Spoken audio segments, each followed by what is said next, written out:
A Thursday night in Las Vegas usually rings with slot machine chimes and V-twin rumbles, but this one felt fork-tuned for destiny. Inside Count's Customs, floodlights bounced off a candy black '69 Camaro, while Ryan Evans' cap tilted low, feathered ghost flames across the hood. The cameras caught his steady wrist, the faint grin that always meant perfect blend, and then fade to black. When the show returned the next week, Ryan was simply gone. No goodbye montage, no see you next season, no hint of turbulence. One moment he was the color alchemist of a hit franchise, the next he'd evaporated like reducer in desert heat. Fans felt the void instantly. You know that eerie beat when your favorite song skips a note and never quite catches the groove again? That was Counting Cars without its quiet maestro. Comment sections flooded with questions. Was he fired? Sick? Feuding with Danny? The vacuum of answers only amplified the whisper storm.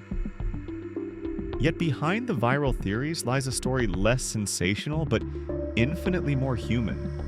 One that asks a brutal question. How much of yourself are you willing to sand away before the surface finally cracks?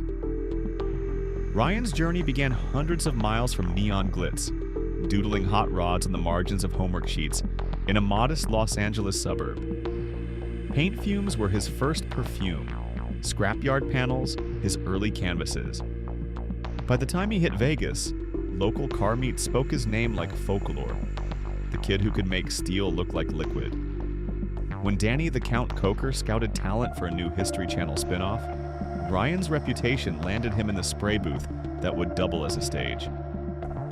He never chased camera angles, but the lens couldn't resist him. Each razor-sharp pinstripe, each skull shaded to appear backlit from within. Viewers felt those designs as though the cars themselves pulsed with adrenaline. While Danny cranked the charisma, Ryan played counterpoint. Soft-spoken, eyes locked on the panel even when producers shouted, 10 seconds to take.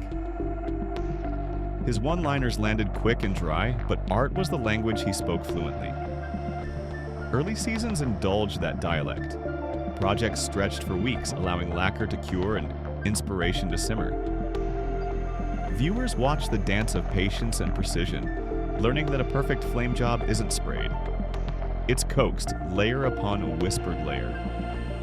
Ratings soared, merchandise flew off shelves.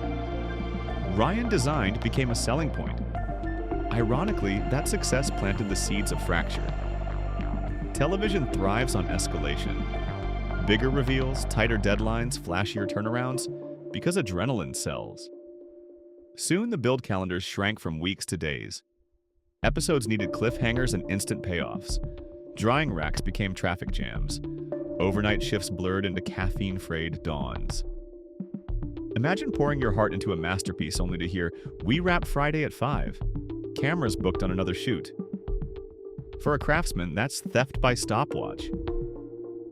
Friends noticed the silent toll, longer exhales, nights where Ryan stared at a half-finished fade that simply wasn't right, but had to be declared finished anyway. Each compromise stripped a sliver of joy until the booth felt less like a studio and more like a treadmill stuck on sprint. And so, on a morning nobody marked on a production calendar, Ryan removed his gloves, wiped the last speck of metallic blue from his palms, and stepped out a side door. No tantrum, no hostage tweets, just the soft click of a man choosing oxygen over applause. In that instant, an empire lost its chromatic heartbeat, though the cameras kept rolling as if nothing had shifted. The next episode aired, the credits scrolled, but eagle-eyed fans spotted the missing signature. Where there should have been that trademark whisper-thin outline, there was only paint. Beautiful, yes, but oddly mute. The rumor mill spun harder than a dyno wheel. Some swore Ryan demanded a raise and stormed off when producers balked. Others whispered health scares, secret rival shops, or legal dust-ups. Yet the simplest truth sat in plain sight. Deadlines had replaced devotion, turning art into assembly. Ryan's protest was wordless but deafening, an artist choosing sanctuary over spectacle.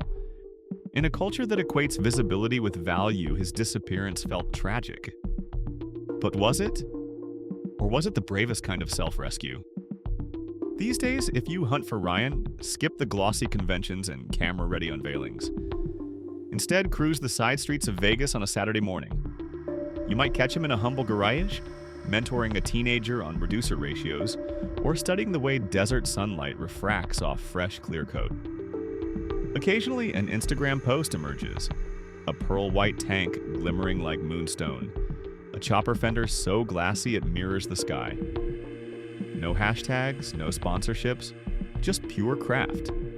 Art for art's sake. Prospective clients whisper five-figure offers. Ryan says yes only when the brief promises patience. Money is nice. Creative oxygen is non-negotiable.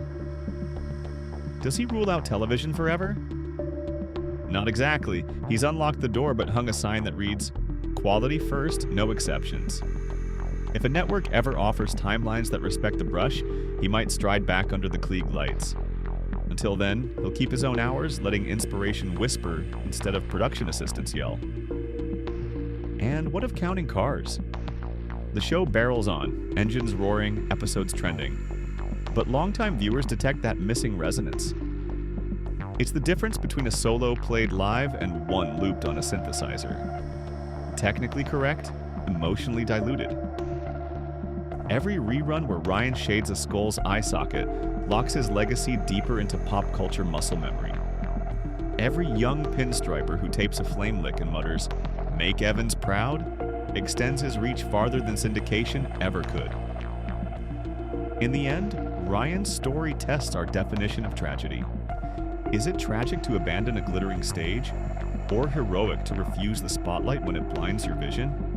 Perhaps the heartbreak lies not in his absence, but in what his exit exposes. A world that demands creative miracles at assembly line speed. Ryan's silent stand reminds us that artistry measured only in ratings is artistry already compromised.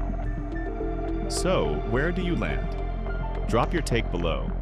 Was Ryan's disappearance a loss for fans or a win for authenticity? Hit subscribe if you crave more untold tales where passion collides with production.